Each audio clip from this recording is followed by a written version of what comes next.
मुळामध्ये STP plant असूनही पाणी ट्रीटेड सोडलं जात नाही हा एक प्रश्न आहे आणि एसटीपी प्लांट नाहीत हा एक प्रश्न आहे. तर नक्कीच जास्तीत जास्त एसटीपी प्लांट नवनवीन टेक्नॉलॉजीचे उभे राहावे. ते मोठी ग्रामपंचायत असेल तर मोठ्या ग्रामपंचायतमध्ये, नगरपंचायतमध्ये, महानगरपालिकामध्ये उभे राहावे.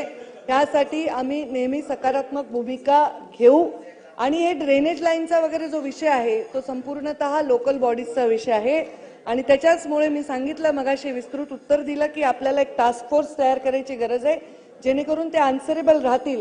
कारण प्रदूषण झाल्यानंतर विषय आमच्याकडे येतो पण प्रदूषण होऊच नये ह्याच्यासाठी आम्ही कसं त्याच्यामध्ये योगदान देऊ शकतो याच्या संदर्भामध्ये आम्हाला कारवाई करायची गरज आहे जी आम्ही करणार आहोत. त्याच्याबद्दल लवकरच तो प्लॅन सभागृहासमोर सुद्धा आम्ही लवकरच देऊ. जयंत पाटील साहेब. अध्यक्ष महोदय, पर्यावरण मंत्री थोड्याशा असहाय्य पद्धतीने उत्तर देतात असं मला वाटतं. त्यांचं म्हणणं असं आहे की माझ्या हातात काही नाही आहे. नगर विकास खातं आणि ग्रामविकास खात्याच्या कडून आणि MIDC कडून प्रदूषण होतं. ते STP वेळेत बरोबर आहे.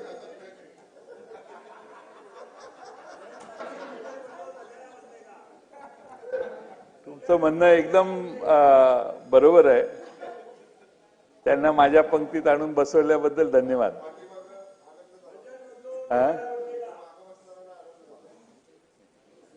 पाटील साहेब बोला. अध्यक्ष महोदय, पर्यावरण मंत्री महोदया थोड्याशा असहाय्य पद्धतीने सांगतात की या तिन्ही एजन्सीजचं काम स्लो चाललेलं आहे आणि म्हणून टास्क फोर्स असावा अशी त्यांची मागणी आहे. जे लवकर त्याची रचना होईल का? दुसरं, टास्क फोर्स पेक्षा पर्यावरण खात्याने पुणे महानगरपालिका आहे, STPची कामं कित्येक वर्ष चालू आहेत. जायकाने आपल्याला मदत केली. त्या जायकाचा रूल असतो की त्याच्यापेक्षा जास्त पर्सेंटेजने टेंडर गेलं तर ते अजिबात एंटरटेन करत नाही. असे अनेक कारणं आहेत की ज्यामुळं महाराष्ट्रातल्या मोठमोठ्या शहरातले STP पूर्ण झाले नाहीत.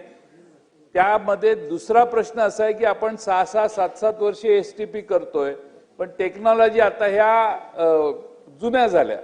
नवी टेक्नॉलॉजी घेऊन त्या पाण्याने शुद्ध, पूर्ण शुद्ध, इथं गणेश नाईक साहेब नाही आहेत पण नव्या मुंबईतलं पाणी जे शुद्ध होतं ते पिण्यासारखं आहे एवढं शुद्ध होतं. त्यामुळं अत्यंत उत्तम दर्जाच्या टेक्नॉलॉजी वापरण्याच्यासाठी टास्क फोर्स काम करेल. पण आता टास्क फोर्स नेमणार, मग ते अभ्यास करणार, जगभर फिरून येणार, तोपर्यंत प्रदूषण एवढं वाढतं.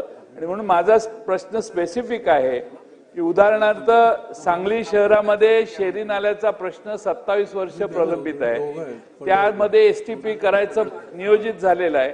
त्या STP मध्ये आपण खास बैठक घेऊन सांगली विधानसभेच्या सदस्यांना आणि आम्हाला निमंत्रित करून बेस्ट टेक्नॉलॉजी जी असेल ती त्या ठिकाणी अप्रूव्ह करून ती इम्प्लिमेंट करायला सांगाल काय?